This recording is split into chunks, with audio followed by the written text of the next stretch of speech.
Good evening. आज हम लोग मेडिकल ऑफिसर एग्ज़ामिनेशन प्रिपरेशन से रिलेटेड कुछ चीज़ें देखने की कोशिश करेंगे और एट द एंड आपको समझ में आ जाएगा किस तरह से हमें प्रिपरेशन करनी है। काफ़ी सीट्स आई हुई हैं, 265 सीट्स हैं जो आई हुई हैं नॉर्मली मेडिकल ऑफिसर की, और शायद 7 सीट जो हैं वो लेबर डिपार्टमेंट में हैं। तो पहली चीज़ तो ये है कि इतनी ज़्यादा नंबर में सीट्स हैं तो बहुत अच्छे चांसेस हैं कि आप सेलेक्ट हो जाओगे। तो पहली चीज़ तो आपको ये ध्यान में रखना है। दूसरी चीज़ ये ध्यान में रखना है कि नेगेटिव लोगों से और नेगेटिव चीज़ों से दूर रहना है। बहुत बार आपने सुना होगा कि पैसा चलता है, विदाउट सोर्स नहीं होता ये वो। बट अगर आपने शुरुआत से ही ये सब चीज़ें सोच के रखी हैं तो भूल जाइए कि आपका सिलेक्शन होगा। ठीक है, तो ऐसे लोगों से भी दूर रहें और ऐसी थिंकिंग से भी दूर रहें। मेहनत करेंगे तो 100% हो जाएगा। 2-4%, 5%, 10% सीटें अगर जाती भी हैं तो आपको मैटर नहीं करता उन सब चीज़ों से। ठीक है, तो जो आज का टॉपिक है हम उसके बारे में देखने की कोशिश करेंगे कि कैसे हमें अपनी प्रिपरेशन करनी है। That is the first point, understanding the nature of the medical officer examination. ठीक है, तो हम इसी से स्टार्ट करते हैं, देखते हैं कि क्या क्या चीज़ें हमें ध्यान में रखनी है। पहली चीज़ यही है कि हमें एग्ज़ामिनेशन जो है, हमारा एमओ का एग्ज़ाम है, उसका हमें नेचर पता होने चाहिए। जैसे बहुत सारे लोग होते हैं कि उनको क्लिनिकल नॉलेज बहुत है, बट वो एग्ज़ामिनेशन में फ़ेल हो जाते हैं। वो इसलिए नहीं कि उनको नॉलेज नहीं है, बट जो आपका एग्ज़ाम है ना वो फैक्ट ढूंढता है। जो भी आप मेडिकल ऑफिसर का प्रिपरेशन कर रहे हैं वो जानते होंगे, या आपने एआईपीजीटी का भी दिया होगा कि वो गुड डॉक्टर नहीं ढूंढ रहे हैं। वो ये चीज़ ढूंढ रहे हैं कि आपकी रिकॉलिंग पावर कितनी है, आप कितना एक्यूरेटली किसी चीज़ को याद कर सकते हो, कितना जल्दी रिकॉल कर सकते हो। तो पहली चीज़ तो ये याद रखनी है कि अगर हम प्रिपरेशन कर रहे हैं तो प्रिपरेशन का जो सारा फोकस होगा वो हमें क्लिनिकल नॉलेज बेस्ड नहीं होगा, फैक्ट बेस्ड होगा। तो आपको ये ध्यान में रखना है कि उनको डॉक्टर अच्छा नहीं चाहिए, उनको फैक्ट जो रिमेंबर कर सके, जो सारी चीज़ें याद अच्छी तरीके से कर सके, वो उनको चाहिए। इसलिए क्योंकि at the end of the day आपके फैक्ट ही आपके नॉलेज में भी काम आएंगे। सेकेंड चीज़ क्या है, that is the books and study resources. तो आपने देखा होगा कि बहुत सारे लोग बहुत सारी बुक्स को यूज़ कर रहे हैं, बट जो मुझे खुद पर्सनली अच्छी लगी और मुझे लगता है कि they are more than sufficient. अगर आप प्रिपरेशन करना चाहते हो और आप जानते हो कि बस केवल हमको सिलेक्शन लेना है, तो आप ये ध्यान रखो कि कुछ बुक्स ऐसी हैं जो कि हमें हमारे पास होनी चाहिए। पहली बुक जो है सक्सेस, सक्सेस की 3 वॉल्यूम होनी चाहिए, बहुत अच्छी बुक है। इसकी थ्योरी जितना भी आप रिकॉल कर सकें, बार बार इसको पढ़ने की कोशिश करें, ये मस्ट है। इसके सारे क्वेश्चंस आपको लगाने हैं और इसकी सारी थ्योरी आपको पढ़नी है, तीनों वॉल्यूम। होम्योकुल मॉड्यूल्स बहुत अच्छे हैं, बहुत अच्छे पॉइंट्स दिए हुए हैं, मिस्टेक्स कम हैं, तो आप इस पर भी रिलाई कर सकते हैं। बहुत अच्छी बुक है, इनको भी आप ले सकते हैं। इससे ज़्यादा पढ़ना है आपको, आपको लगता है सक्सेस में कम दिया हुआ है, होम्योकुल में कम दिया हुआ है। पहली चीज़ तो ये है कि सक्सेस को हमको प्रायोरिटी लेनी है कि पहले नंबर पे हमें सक्सेस ख़त्म करनी है। अगर हमारी तीनों सक्सेस ख़त्म हो गई हैं तभी हम दूसरी बुक उठाएंगे, देन गो फॉर द होम्योकुल और अदर बुक। अगर सक्सेस नहीं कंप्लीट है तो हमें जंप नहीं करना है किसी और बुक पे। सबसे पहले हमें सक्सेस को पूरी तरीके से कवर करना है। 80-90% इसी से सब आ जाएगा अगर आपने इसको ही ध्यान से दिया है। दूसरी चीज़ है, होम्योकुल भी आप ले सकते हो, होम्योकुल में भी बहुत अच्छी थ्योरी दी हुई है, बहुत अच्छी चीज़ें हैं। आपने सक्सेस से सारी चीज़ें कर ली, बट आपको क्या करना है, उससे ज़्यादा करना है तो आप विवेक जैन यूज़ कर सकते हो। आपको एमसीक्यू सॉल्व करने हैं एसपीएम के, तो यू कैन गो फॉर विवेक जैन, बहुत अच्छी बुक है। इसमें डाटा भी बहुत अच्छा दिया हुआ है। कोई कन्फ्यूजन लगता है, कोई वैल्यू आपको समझ में नहीं आती है, या कोई ऐसी चीज़ जो आपको लगता है कि कंट्रोवर्शियल है, तो आप क्या कर सकते हो, इसको as a source book use कर सकते हो। इसके डाटा को आप देख सकते हो कि सक्सेस से मैच हो रहा है कि नहीं, और अगर सक्सेस में कुछ दिया हुआ है और विवेक जैन में कुछ दिया हुआ है तो go for the Vivek Jain. Same with गायनियोप्स, that is Sakshi Arora. Sakshi Arora success में भी बहुत अच्छी दी हुई है, गायनियोप्स और साक्षी अरोड़ा में भी।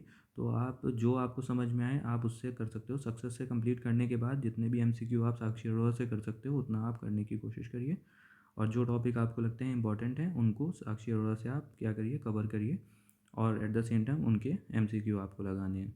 Same goes with the practice of medicine, बहुत अच्छी बुक है, दैट इज़ द मुदित खन्ना। आपकी अगर सक्सेस से पूरी हो गई है, थ्योरी आपकी पूरी हो गई है, आपको क्वेश्चंस की कमी लग रही है, go for Mudit Khanna. Explanation भी दिया हुआ है थ्योरी के साथ साथ, और आपकी बहुत अच्छी बुक है, रिलायबल बुक है, बहुत अच्छे से इसमें रिप्रेजेंट किया गया है। बट जैसे मैंने बोला कि पहले आपको सक्सेस करना है। सक्सेस जब आपकी मास्टर हो जाएगी तभी आप मुदित खन्ना के पीछे जाएंगे, विवेक जैन के पीछे जाएंगे, या साक्षी अरोड़ा के पीछे जाएंगे। एक और चीज़ जो है दैट इज़ अ रोम्स।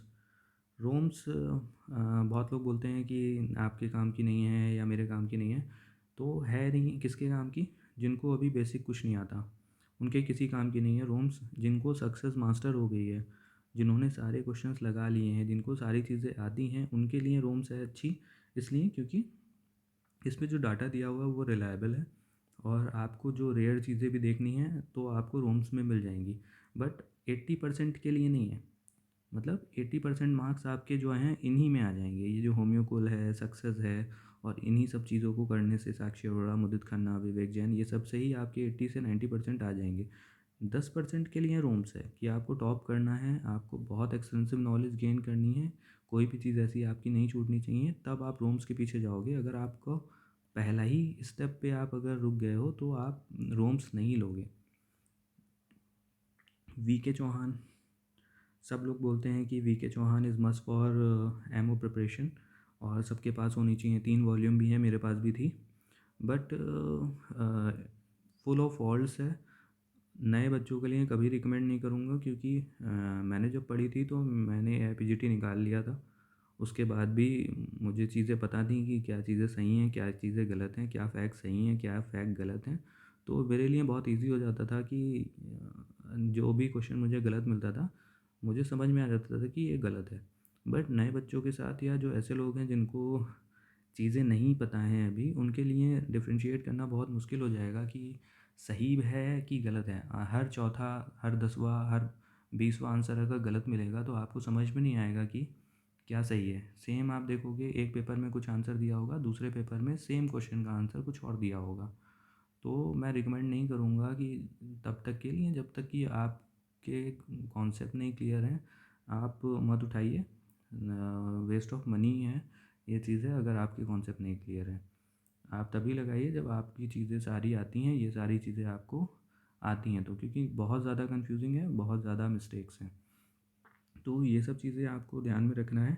और जो बहुत बच्चे पूछ रहे हैं कि जीके कहाँ से करें, जनरल नॉलेज कहाँ से करें, और करंट अफेयर्स कहाँ से करें, it is of no importance. आपका जितना भी पेपर बनता है वो मोस्टली आपका जो है, आपको फोकस करना है कि आपके होम्योपैथी के कोई क्वेश्चन गलत ना हो, आपका अलाइड का कोई क्वेश्चन गलत ना हो। जो 30 क्वेश्चन आपके आएंगे, या जो भी नंबर ऑफ़ क्वेश्चन जो आपके जीके के आ रहे हैं, उसमें से आधे क्वेश्चन तो कोई भी नहीं कर पाएगा। इतने टफ बनाते हैं कि जो अ, वैसे भी प्रिपरेशन कर रहे होंगे नॉर्मली, जो जिनमें ये सब चीज़ें पूछी जाती हैं, वो भी नहीं कर पाएंगे। तो उसमें जो जनरल साइंस के क्वेश्चन आ रहे हैं, या जनरल नॉलेज के क्वेश्चन जो बेसिक हैं, उनको ही आपको अटेम्प्ट करना है। वो हो सकता है मेरे केस में इतना था कि मैंने 5 क्वेश्चन अटेम्प्ट किए थे, 7 क्वेश्चन अटेम्प्ट किए थे, इससे ज़्यादा मैंने अटेम्प्ट ही नहीं किए थे। आप कोशिश करिए कि आपका जो होम्योपैथी पोर्शन है या अलाइड पोर्शन है, इतना स्ट्रांग हो कि आपको इसकी नीड ही ना पड़े। और जिन लोगों ने इससे ज़्यादा अटेम्प्ट किए थे, 10 किए, किसी ने 15 किए, तो उनका भी ऐसा रिज़ल्ट नहीं है कि बहुत ड्रास्टिकली उनके नंबर बहुत अच्छे गए हैं, उनका भी माइनस मार्किंग में ही कटा है। तो don't waste your time on GK, और लास्ट के लिए रखिए कि एक मंथ में अगर आपको टाइम मिलता है, आपकी सारी चीज़ें कवर हो जाती हैं, तो हम इसको पढ़ेंगे। आप ये मत लेके चलिए कि GK is a part of MO preparation. GK के लिए बेयर मिनिमम एफर्ट करिए, लास्ट में देखा जाएगा, एक महीना आपके पास रहेगा, उसमें आप थोड़ा बहुत देख लीजिएगा, बट इसके लिए अलग से प्रिपरेशन करने की नीड नहीं है। लास्ट में आप अरिहंत वगैरह ले लीजिएगा, उससे आप प्रिपरेशन करिएगा, बाकी शुरुआत से इसके पीछे लगने की कोई ज़रूरत नहीं है। 2 चीज़ें हो गई, आगे की चीज़ें देखते हैं क्या क्या चीज़ें हैं। That is first point is understanding the nature of the medical officer. Second is the book. हमने बुक्स के बारे में देख लिया। तो आपको ये याद रखना है कि हमें क्या करना है, books and study resources for the exam से, that is exam oriented books ही यूज़ करनी है आपको। कॉलेज से मतलब नहीं है अब, जो अपने पढ़ना था आपने पढ़ लिया, अब आपको टू द पॉइंट चीज़ें पढ़नी है। तो ये चीज़ याद रखना कि जो बुक्स होंगी वो टू द पॉइंट वाली बुक होनी चाहिए। Role of coaching and test series in MO preparation. Normal सी चीज़ है। कोचिंग उन लोग के लिए इम्पोर्टेंट है जिनको बहुत बेसिक से शुरू करना है। उन्होंने फर्स्ट ईयर में इतना मेहनत नहीं किया, सेकंड ईयर में, थर्ड ईयर में, फोर्थ ईयर में उनका बेसिक हिला हुआ है, उनको चीज़ों के बारे में कुछ भी आइडिया नहीं है। उनके लिए बहुत अच्छा है कोचिंग। अगर आप ज़ीरो से स्टार्ट करते हो या आपको चीज़ें नहीं आती हैं तो कोचिंग अच्छी है, आपको बेसिक बताएगी। एट द सेम टाइम आपको क्लास में इंटरेक्टिव रखती है और पंचुअल भी रहोगे, डिसिप्लिन भी रहोगे कि हाँ रेगुलरली क्लास करनी है।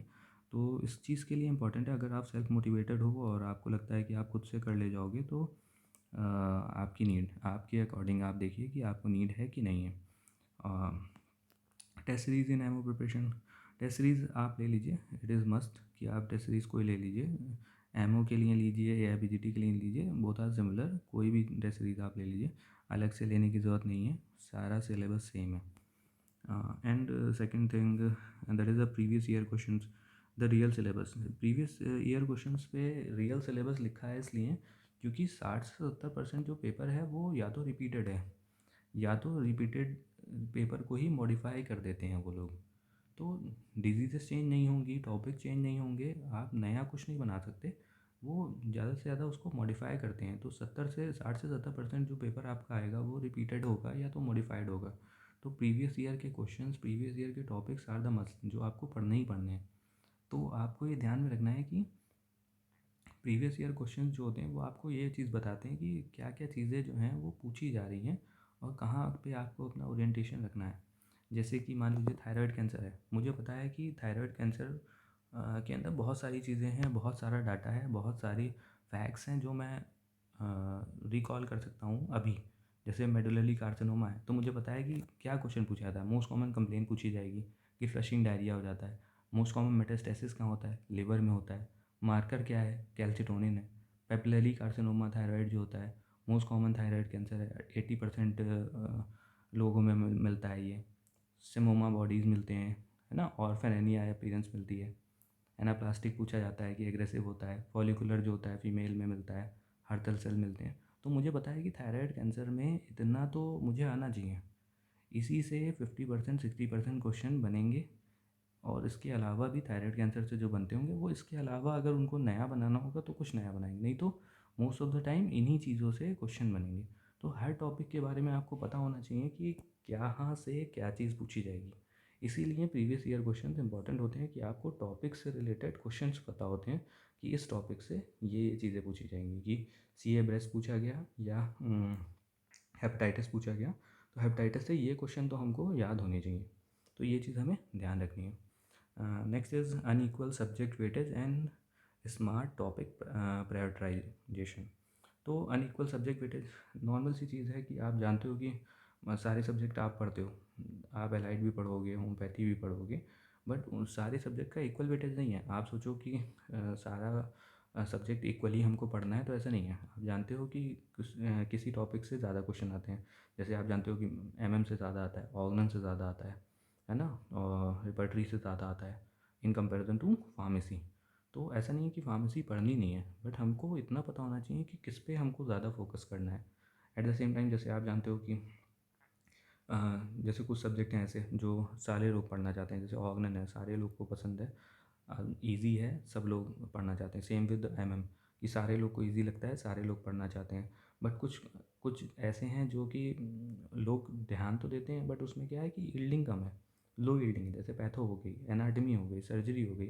पैथो से कम क्वेश्चन पूछे जाते हैं, सर्जरी से कम क्वेश्चन पूछे जाते हैं, एनाटमी से ज़्यादा क्वेश्चन पूछे जाते हैं, but it is less yielding. आप उसमें 10 घंटा लगाओगे बट उसके 10 क्वेश्चन आएंगे तो उसमें से शायद आपके 5 या 6 सही होंगे।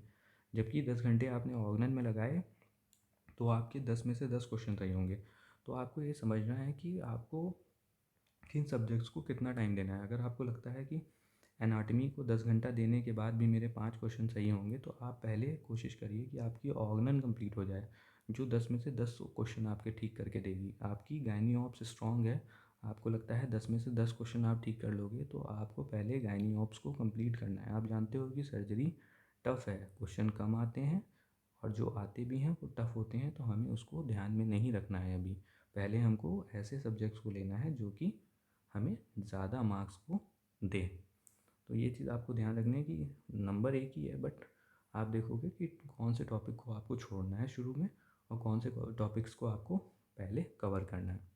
तो ये अनइक्वल सब्जेक्ट वेटेज है, ये बहुत इंपॉर्टेंट है, आपको ये ध्यान देना है। Static knowledge versus clinical reasoning in MO examination.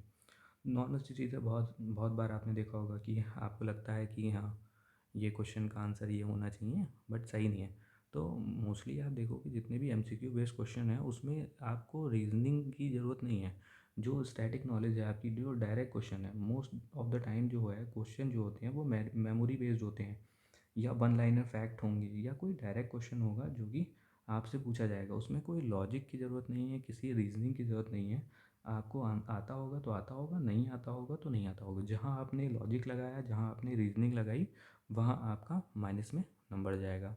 तो ये याद रखिएगा कि जितनी भी पुरानी नॉलेज है उसको छोड़ दीजिए, आप अपनी डायरेक्ट नॉलेज पे भरोसा करिए कि जितने भी डायरेक्ट पॉइंटर्स हैं, वन लाइनर फैक्ट्स हैं, या मेमोरी बेस्ड क्वेश्चंस हैं, वो मेरे 100% ठीक होने चाहिए, उसमें मेरा कोई भी चीज़ें गलत नहीं होनी चाहिए। दूसरी चीज़ क्या है, पार्शियल नॉलेज और प्रिसीजन। जैसे बहुत लोग को किसी चीज़ में आता तो है बट पूरी तरीके से नहीं आता, तो आप ये ध्यान में रखिए कि हमको जो एमसीक्यू बेस्ड क्वेश्चन है उसमें प्रिसीजन चाहिए। आप सुपरफिशियली पढ़ के उसको आप नहीं कवर कर सकते। तो जितना भी पढ़ रहे हैं आप, तो ध्यान में रखिए कि वो सॉलिड होना चाहिए। उसमें से अगर कोई क्वेश्चन आएगा, जैसे मैंने अभी थायराइड कैंसर बताया आपको, अगर थायराइड कैंसर में से कोई क्वेश्चन आता है, मेरा टॉपिक वो कंप्लीट है, तो जितने भी एमसीक्यू उससे बन सकते हैं वो मेरे कवर होने चाहिए। आप सुपरफिशियल पढ़ोगे, आपको लगेगा थायराइड कैंसर पढ़ा तो था बट क्वेश्चन नहीं लग पा रहा है मेरे से, ये क्वेश्चन आया था। तो ये चीज़ ना हो कि आप पार्शली ऊपर से सुपरफिशियल पढ़ लो और आपका क्वेश्चन गलत हो जाए। दूसरी चीज़ क्या है कि नेगेटिव मार्किंग, 1/3 की नेगेटिव मार्किंग होती है। तो ये ध्यान में रखना है कि नेगेटिव मार्किंग में हमें बहुत ज़्यादा क्वेश्चन नहीं करने हैं। तो जो भी इस प्रिपरेशन करें आप, शुरुआत से ध्यान में रखते हुए करें कि जिस तरह का पेपर आएगा उस तरह से हमको उसको देना है। जैसे अभी आरओ का पेपर आया था, बहुत इजी था, और 150 क्वेश्चंस आए गए, और लोगों ने, जिन्होंने 5 छोड़ दिए, जिन्होंने 4 छोड़ दिए, जिन्होंने 6 छोड़ दिए, वो रेस से ही बाहर हो गए, क्योंकि उनको लगा कि इतना तो नॉर्मल है। बट पेपर के अकॉर्डिंग क्या था, 150 में से 150 ही करने थे। तो आपको ध्यान में रखना है कि पेपर का इस लेवल क्या है, उस अकॉर्डिंग आपको अपने क्वेश्चंस का नंबर रखना है। तो ये शुरुआत से ही जब आप एमसीक्यूज़ वगैरह दोगे तो आपको समझ में आ जाएगा कि हमको कैसे करना है। Next is revision strategy. Normal सी चीज़ है कि आप एक बार पढ़ के, चाहे होम्योपैथी हो चाहे अलाइड हो, कभी भी आप याद नहीं कर सकते। मेरी मेमोरी इतनी शार्प नहीं है, बट रिपीटेड रिवीजन से ही चीज़ें हुई हैं। एक बार किया, 2 बार किया, 3 बार किया, 4 बार किया, 5 बार किया। जब आप उसी चीज़ को रिपीटेडली पढ़ते हो, तो जब एग्ज़ाम होता है तो आपको रिकॉल करने में बहुत आसानी होती है। एट द सेम टाइम जो पहला ऑप्शन आपके दिमाग में आता है वही मोस्टली सही होता है। तो जो आपकी मेमोरी बन जाती है वो लॉन्ग टर्म मेमोरी चली जाती है, अगर आप उसको रैपिडली रिवाइज़ कर रहे हो, मल्टीपल रिवीजन कर रहे हो। सेकंड थिंग जो होता है इसमें ध्यान रखने वाली चीज़ है कि अगर आप सोलो लर्नर हो, आप सोचते हो कि अकेले पढ़ लोगे, तो कहीं ना कहीं मोटिवेशन भी लूज़ होता है, कभी ना कभी डिप्रेशन भी होता है। और एट द सेम टाइम मुझे नहीं लगता कि सोलो पढ़ना किसी भी तरीके से बेनिफिशियल है। ऐसा नहीं कह रहा हूँ कि सोलो पढ़ना ही नहीं चाहिए, सोलो आप पढ़िए, बट अपने लिए 2-3 घंटे 4 घंटे रखिए। बाकी 1-2 घंटे ऐसे रखिए जहाँ पे आप ग्रुप के साथ पढ़ें, ताकि आपको कॉम्पिटिटिव नेस आपके अंदर रहे कि जो साथ वाले हैं उनको कितना आता है। और जो ग्रुप भी बनाइएगा वो ऐसा बनाइएगा कि बेवकूफ़ों के साथ आपका ग्रुप ना हो, आपका ग्रुप भी ऐसे लोगों के साथ हो जिनकी नॉलेज आपसे बेटर हो। क्योंकि अगर आपकी नॉलेज उनसे कम है तो आप उनसे कुछ नहीं ले पाओगे, वो तो आपसे ले लेंगे। तो ये ध्यान में रखिए कि आपका ग्रुप ऐसा होना चाहिए, या तो आपसे नॉलेज में इक्विवेलेंट हो या आपसे बेटर हो, ताकि आप उनको कुछ दे पाओ, वो आपको कुछ दे पाएँ। क्योंकि टाइम बहुत इम्पोर्टेंट है, अगर आपने वेस्ट किया किसी के ऊपर तो फिर दिक्कत होगी ये चीज़ों में। Next is mock test as diagnostic tool. तो नॉर्मल सी चीज़ है, अगर शुरुआत से ही आप मॉक टेस्ट लगाते रहोगे तो आपको टाइम का भी आइडिया मिल जाएगा कि किस तरह से आपको एक्यूरेटली आंसर देने हैं, है ना। तो आपकी एक्यूरेसी ठीक करता है। आपके वीक एरिया जो हैं उस वो आप आइडेंटिफाई कर लोगे कि एनाटमी में मेरा अच्छा नहीं हो रहा है, या मेरा पीएसएम में अच्छा नहीं हो रहा है, या मेरा पीएम अच्छा नहीं जा रहा है, तो आप अपना वीक एरिया से आइडेंटिफाई कर सकते हो। टाइम मैनेजमेंट में बहुत हेल्प करेगा आपको। वहाँ जाके आपको ये नहीं लगेगा कि मेरा पेपर छूट गया अगर आपने मॉक टेस्ट दिए हुए हैं। और at the same time rank compare जब आप करते हो कि अंडर 100 आ रहे हैं, अंडर 50 आ रहे हैं, अंडर 10 आ रहे हैं, तो आपको खुद ही से लगता है कि हाँ, कहीं हम स्टैंड करते हैं।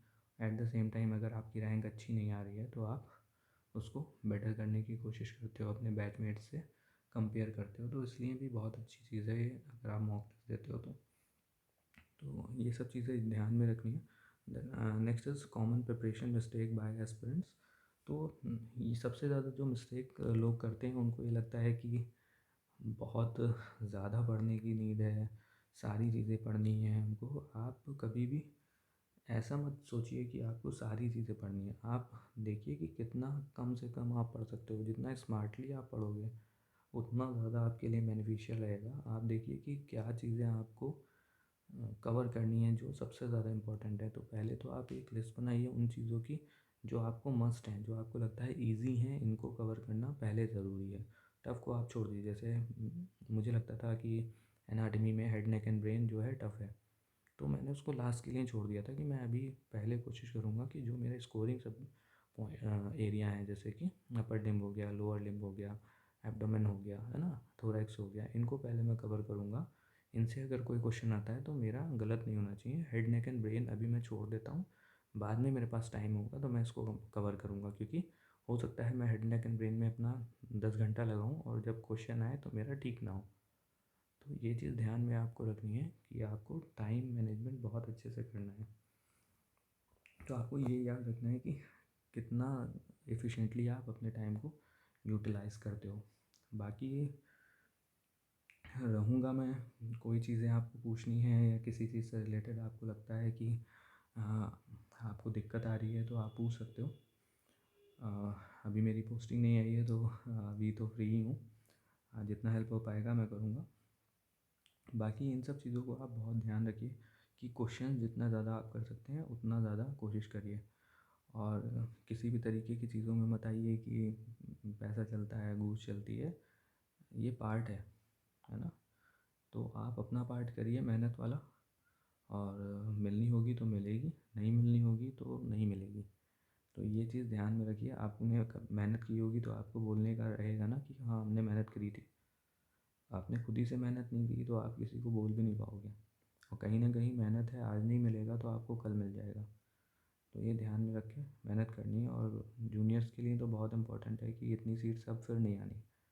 तो अगर ये मौका गया आपके पास तो फिर आप इसको लास्ट मान के चलिए कि इसी में निकालना है किसी भी तरीके से। क्योंकि इसके बाद गवर्नमेंट जॉब इतना टफ है, मिले ना मिले कह नहीं सकते। ठीक है, बाकी कोई क्वेश्चंस हो या क्वेरी हो तो आप पूछ सकते हो। आई थिंक मैंने मोस्टली चीज़ें कवर कर ली हैं।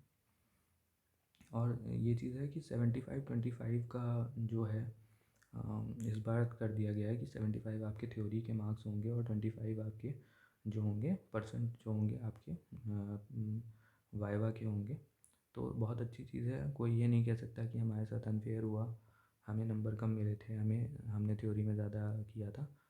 तो ये चीज़ बहुत अच्छी हुई है कि आपने अगर अच्छा किया है थ्योरी में, अगर आपके बहुत अच्छे नंबर थ्योरी में आए हैं तो आपको अगर वो कम नंबर भी देते हैं इंटरव्यू में तो कहीं ना कहीं आपकी सीट नहीं जाएगी।